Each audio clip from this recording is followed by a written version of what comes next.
Hello po, kumusta po ang lahat? Welcome back to my YouTube channel. I'm Catherine Cartaga and I'm proud small sari-sari store owner here in Cavite, mga friends. Kumusta po ang lahat? Ayan, kumusta po ang inyong mga paninda, mga friends, mga kasari? Ayan, ito nga po ang ating chichirya. Meron pa naman po tayong chichirya. Kumusta po mga kaganapan sa inyong mga paninda, mga friends? Mabili po ba? Sa atin naman po ay okay naman po. Thank you Lord for the blessings. Ayan, ayun na lang po yung ating mga 3-in-1. Mabili po sa atin ng mga 3-in-1 na kape. Ayan, 3-in-1, Nescafe. Kahit medyo mataas po ang Nescafe, mabili pa rin po ang mga Nescafe. Pero, mabili po talaga dito sa atin ay ang Coffee ko Brown. Yung po yung mabenta po dito sa atin. Pero kahit po yung Nescafe, mabili din po siya kahit po siya ay medyo mataas po ang puhunan talaga ng Nescafe. 16 na po tayo sa Nescafe. So, yung iba po natin kape ay 15 pa po tayo kasi kaya pa naman po siya kasi medyo mababa po yung kanyang punan. Pero yung Nescafe, medyo mataas po talaga ang punan ng Nescafe. Mga friends, kumusta po kayo? Kumusta po mga kasari? Ayan, sana po ay okay kayo sa alright. Luzon, Visayas at Mindanao at grabe nga po ang mga pag-ulan. Yung araw naman po, araw na ito ay umaraw po, makulimlim, umuulan, natigil. Ayan.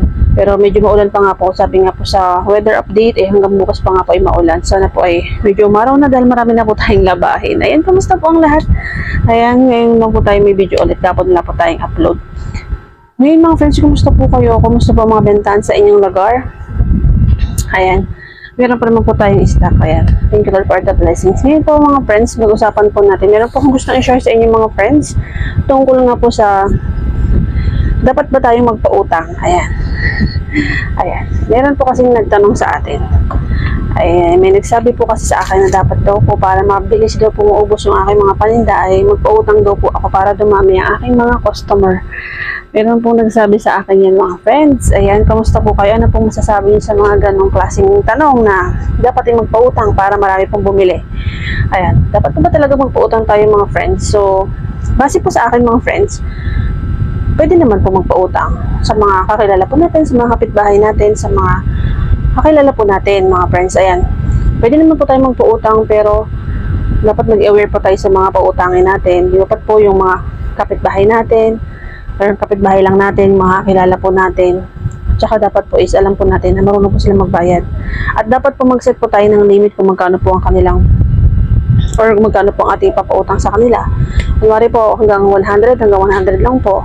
Ganyan po mga friends. Kasi po ako dati talagang may mga pinagbigyan na rin po talaga ako pero hindi po maganda kasi mga 100 plus, mga less than 200, ilan din po yun. So, nayaan ko na lang po.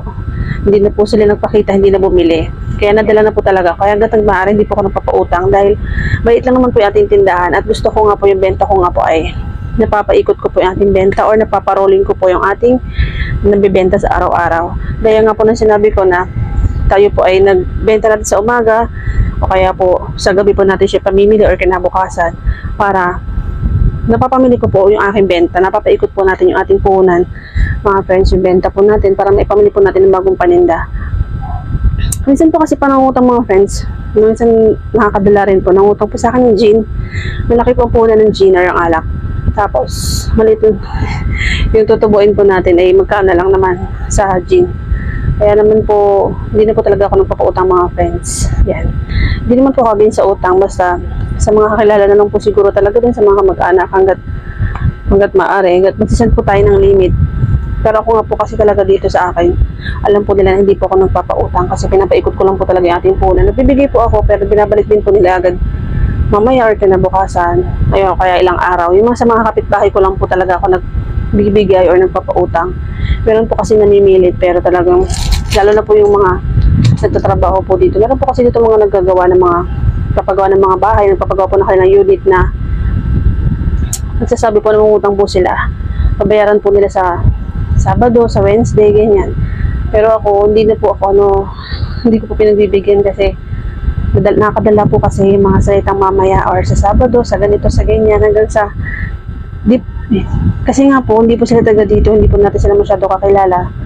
Hindi ko naman po sila hinusgahan agad, pero baka po kasi takbuhan tayo mga friends. So, wala naman po tayong pinangahawakan kung taga saan po sila.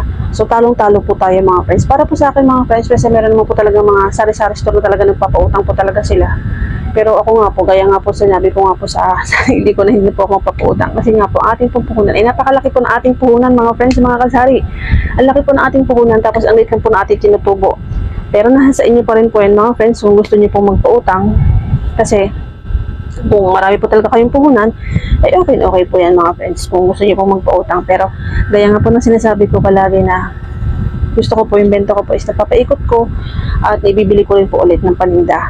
Kaya hindi po ako nang papautang mga friends. At meron po talaga mga tindahan na nagbibigay po sila, napapautang po sila. At ayan, kasi nga po meron po, malaki po yung kanilang puhunan, nagbibigay po sila ng mga produkto nila or minsan naman po cash.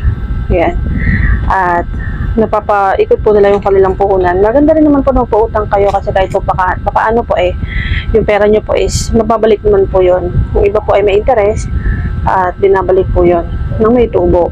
Para yung pera nyo naman po, kaysa naman po nakatingga, kung meron po talaga kayong pera, kaysa naman po nakatago lang yung pera nyo, pahiram nyo po, tapos tutubo din po yun, may tubo din po yung pag binalik sa inyo.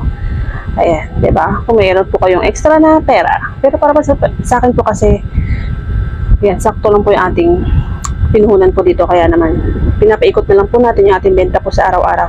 Hindi na po ako nagdagdag. Ayan, hindi ko na rin po alam kung magkano po yung ating, lahat po ng ating paninda.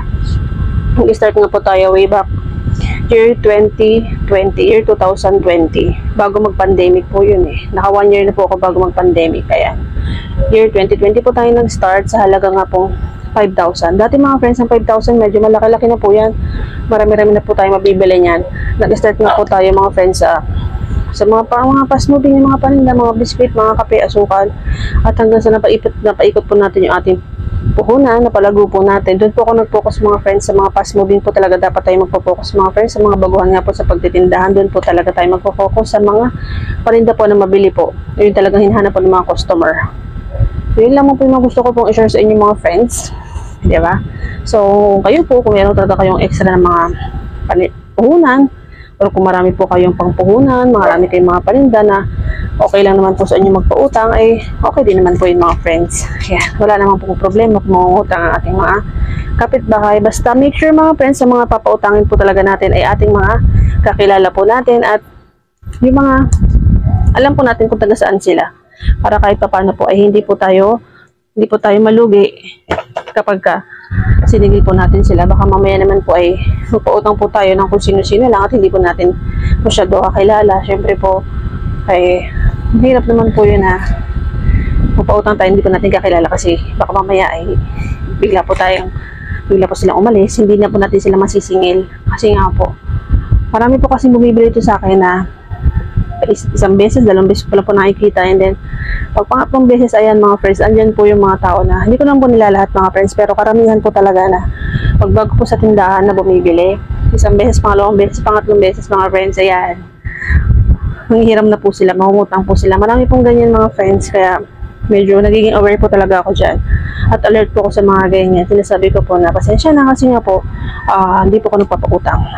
Ang bento ko nga po ay aking pinaparolling lang, pinapaikot ko lang po ang ating puhunan dahil ayoko na po kahit pa paano ay maglabas pa po ng puhunan. Gusto ko po yung ano po yung nailabas ko po dito, kung magkano na po yung nailagay ko po dito, hanggang doon na lang po para kahit pa paano po ay yung pera po natin na yung iba pa po nating si savings po natin is nakasave na po siya para meron po tayong savings. So, yun lang po mga ganap po natin ngayong araw na ito mga friends. Sana po ay okay kayo, so alright. Ayan, nagalab shoutout po sa ating mga subscribe sa ating channel. Maraming salamat po. Thank you so much po. Maraming salamat po sa mga nanonood natin mga video, sa mga nagko-comment. Thank you so much po sa inyong lahat. Maraming salamat po mga friends. Sa mga hindi pa nga po mga friends, palike po na ating video, pa-subscribe, pa-hit na rin po na ating notification bell para updated po kayo sa mga susunod po natin i-upload ng mga videos. Maraming salamat po. Thank you po sa inyong lahat. God bless everyone. God is good all the time. See you to the next one.